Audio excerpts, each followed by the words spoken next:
Governor Christie, thanks for joining us. Let's talk about this storm. The mayor of North Wildwood, New Jersey, says the flooding there is worse than during Sandy. Hundreds of people had to be evacuated. Were officials in New Jersey caught off guard? Oh, no. Listen, the folks that were evacuated and we planned to do that if the tide came in. Let's keep this in perspective, Jake. North Wildwood and the Cape May County area was the least flooded area during Hurricane Sandy and had almost no damage in that area of the state. And so to compare it to Hurricane Sandy, you're not comparing it to what happened to the rest of the state.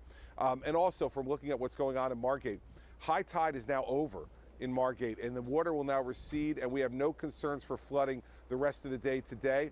And what we're hearing from the mayors is that there is no significant type of property damage there at all. And so we've really done very, very well in this storm, and we have no concerns about flooding or damage from flooding anytime soon.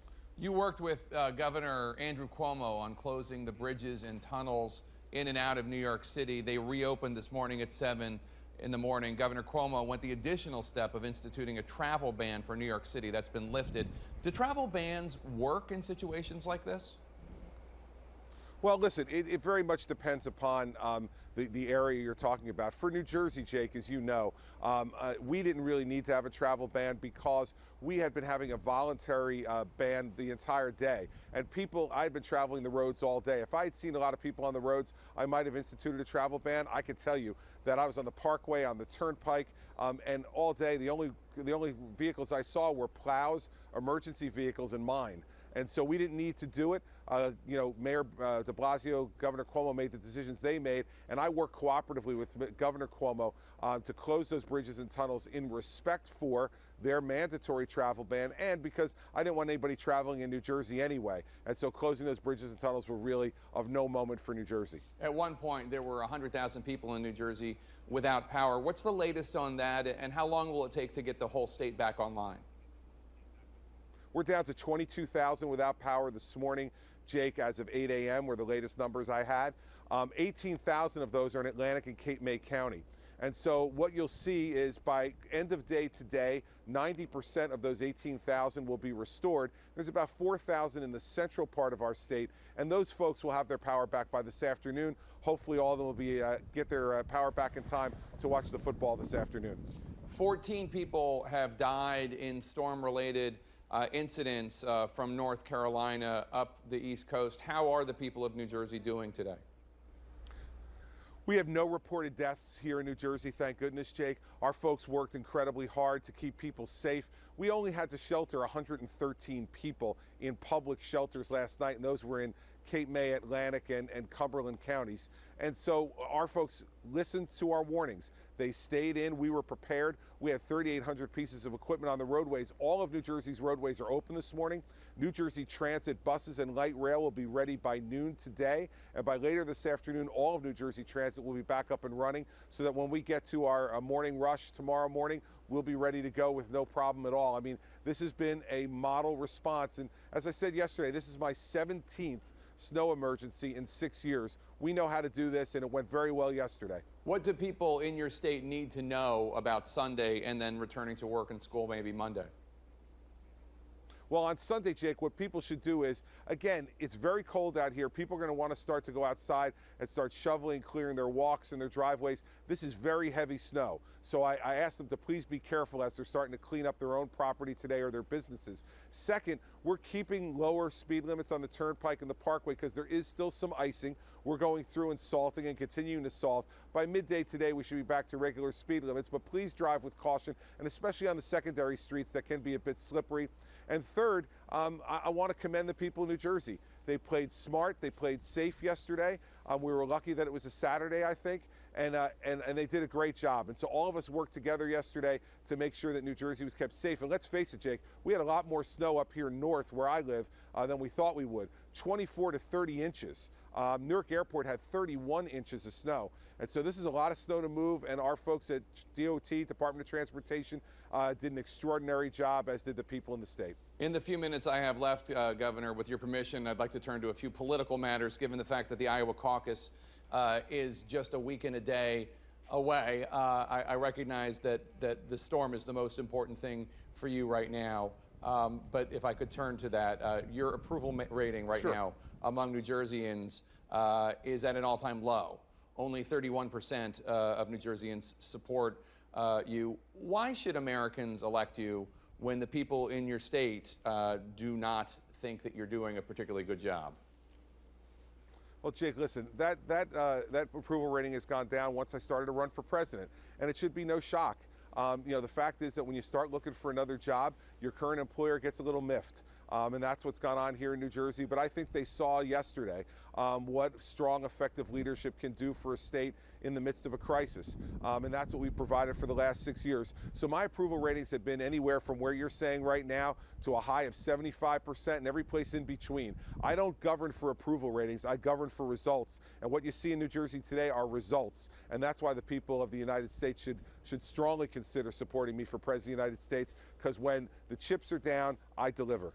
With all due respect, sir, Governor Kasich's been spending a lot of time in New Hampshire and on the campaign trail as well. His approval rating among Ohioans is 62%. Well, he's governed a lot less time than I have, Jake. And so when you're here a lot longer, that's the result of it. But the fact of the matter is, I'll tell you this, when I'm the Republican nominee, Hillary Clinton will have to compete in New Jersey to win the state in the general election, because I'll do quite well here. Former New York Mayor Michael Bloomberg is reportedly alarmed at the prospect of a potential presidential race between Bernie Sanders on the Democratic side and either Donald Trump or Ted Cruz on the Republican side. Now, I know that you're convinced that you will be the nominee, but given the reality of where the poll numbers are right now, Bloomberg is considering running for president as an independent. You worked with Bloomberg when he was mayor of New York City. I know that you're going to support the Republican nominee, but based on your experience, do you think Michael Bloomberg would be a good president? Well, listen, Mayor Bloomberg will have to decide for himself whether to run, and no one could be evaluated about whether they'd be a good president or not until they actually get into the race and go through the relentless nature of a presidential campaign. That tells you a lot about what kind of president a person would be. So if Mayor Bloomberg were ever to get into the race, we all, and myself included, could then make an evaluation of him as a potential president. But when you're not a candidate, you don't deserve to be evaluated as whether you're going to be a good president or not. Was he a good mayor? Oh, yeah, he was a good mayor. Sure. Up in New Hampshire, Marco Rubio, with whom you've been exchanging a lot of words, said that, I guess he was joking, that the storm would at least freeze the federal agencies from creating regulations. It would freeze Obama's veto pen. As somebody who's having a hands-on experience with the storm, I wondered what you thought of that. Well, that's the difference between a United States senator who's never been responsible for anything and a governor who's responsible for everything that goes on in your state. 14 people died across the country, and that shows a real immaturity from Senator Rubio to be joking as families were freezing in the cold, losing power, and some of them losing their loved ones. But I don't expect that Senator Rubio would be able to understand that, because he's never had to make a decision of any consequence at all that he's had to be held accountable for.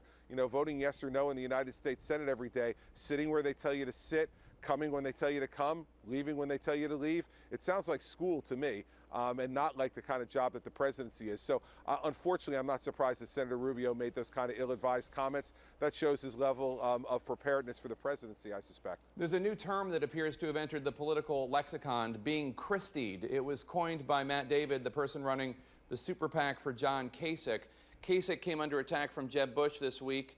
Matt David tweeted that they were going to push back with ads against Jeb Bush, and they said, Matt David said, we're not going to be Christied. The idea being that you were rising in New Hampshire until Rubio's super PACs came in and carpet bombed you with negative TV ads, and then in some polls, your numbers went down. How do you feel about this term? Well, listen, I don't expect anything different from Governor Kasich's campaign. All these folks have been relentlessly negative. We have not. And we're not going to engage in that. We are not going to win the presidency and defeat Hillary Clinton by beating each other up. So Governor Kasich has been negative. Senator Rubio has been relentlessly negative. Governor Bush has been negative. Senator Cruz has been negative.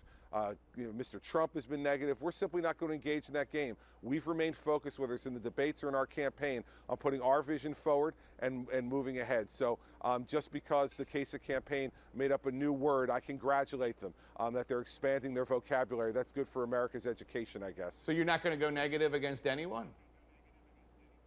Listen, Jake, We will punch back if we feel like we need to, but we're certainly not going to initiate that kind of thing. And you haven't seen us do that at all. We haven't initiated any negative campaigns against anyone. Now, if people continue to go after us, will we punch back? We'll certainly consider that. But right now, I don't think we need to. Given what I'm feeling is going on in New Hampshire, I think we're doing just fine. Governor Christie, thank you so much for being with us today. Good luck to you and the people of New Jersey dealing with this storm. We'll see you on the campaign trail. Well, Jake, thank you very much for the time, and people in New Jersey are grateful that we've gotten through another crisis, and we'll be ready to move forward with our work week tomorrow. All right. Thank you, sir.